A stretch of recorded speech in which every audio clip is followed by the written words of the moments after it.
it's really easy for the goal, whatever it is, to get in the way of the process. It's the smallest thing that your horse does that we typically don't recognize or pay attention to.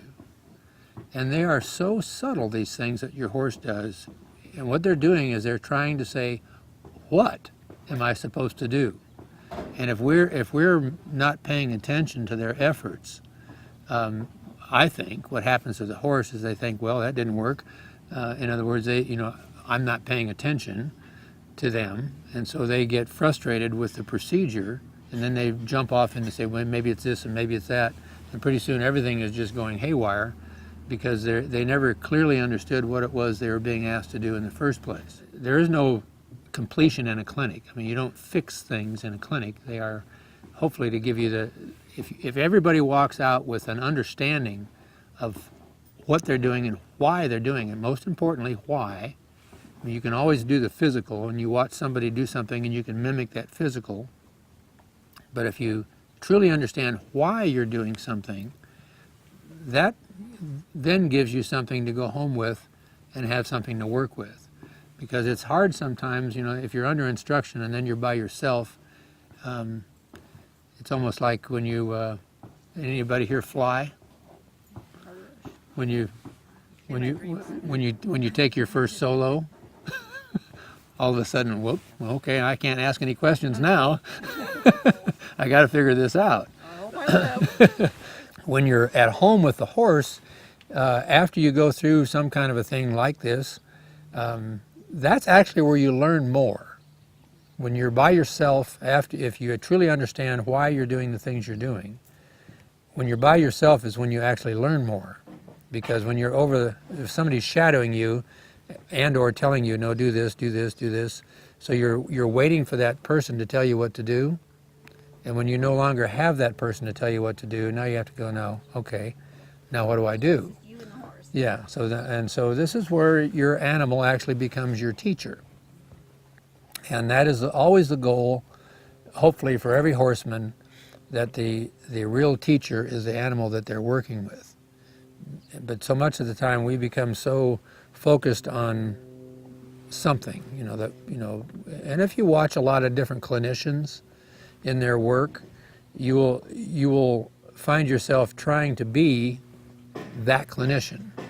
And I see it all the time if I go to a Pirelli or somebody like that and watch. I mean, people try to walk like Pat. Wow. And then there's all the ornaments that go along with it. Every clinician seems to have something that they sell, a carrot stick or a halter or something that represents their particular route that they follow in their teaching. And so the person watching that's in the class feels like, well, if I had that carrot stick, each one of the clinicians that you watch and so forth have a personality that leads them in the direction that they're going, the way that they teach. Right. And that's an important thing because each of us have a personality and the way that we are going to do something. I had the privilege years and years ago of having dinner with John Lyons. And I asked him that about of teaching a horse. And he said what happens in a clinic is you'll find yourself trying to be the clinician. But if you understand the philosophy and the psychology of the horse and learn to apply, key word, your personality to theirs, in other words, you embrace their personality, you'll be successful in the way that you teach. But if you try to teach the way you've been, in other words, do everything that you've been shown to do, and only think about the physical thing that you're asking this animal to do, all you're going to do is be a mechanical reproduction of whomever you're watching. But until you actually embrace the personality of your horse, and this is a difficult thing because every one of these guys has as different a personality as every one of us does. And I use this as an example a lot of times, that you're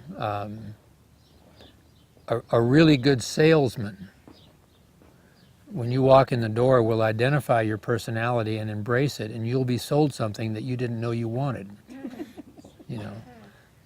And this is what happens with our Well, you didn't horses. have the money for it, but you bought it anyway. But when we engage with our horses, with their personalities like they are, and you take a lot of them have a strong personality, and so by our nature, a lot of times we will it'll be abrasive to us, and so we want to dominate that personality, and that becomes really, really wrong if you try to dominate the personality or the will. If you take a strong-willed animal, like many are, we find ourselves getting lost really quickly, because once we try to do something, if we don't see the results immediately, we think, well, now what do I do? When you're on the ground, you have a certain confidence that you don't have in the saddle. And you feel like you can do things because you don't feel as vulnerable on the ground as you do in the saddle. But when you're on the ground, the demonstration that you give the horse, that's the leadership that you're giving the horse. You're showing the leadership. And the way leadership is recognized is through consistency.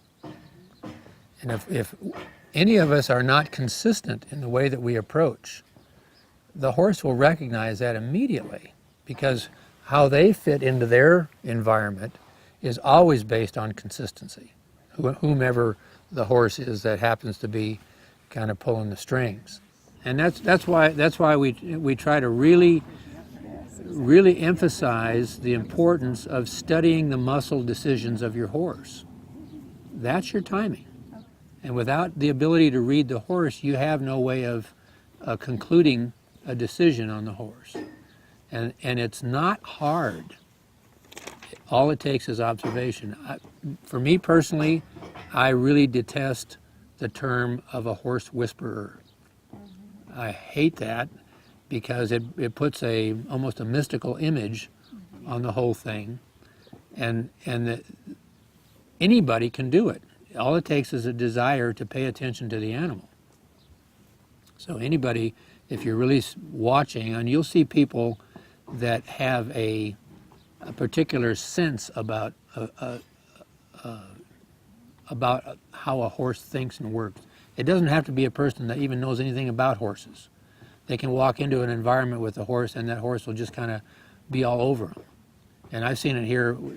Jack and Phyllis that were here yesterday. Jack is just the softest soul that you'll ever meet. And he doesn't have anything to do with horses, so he has no agenda.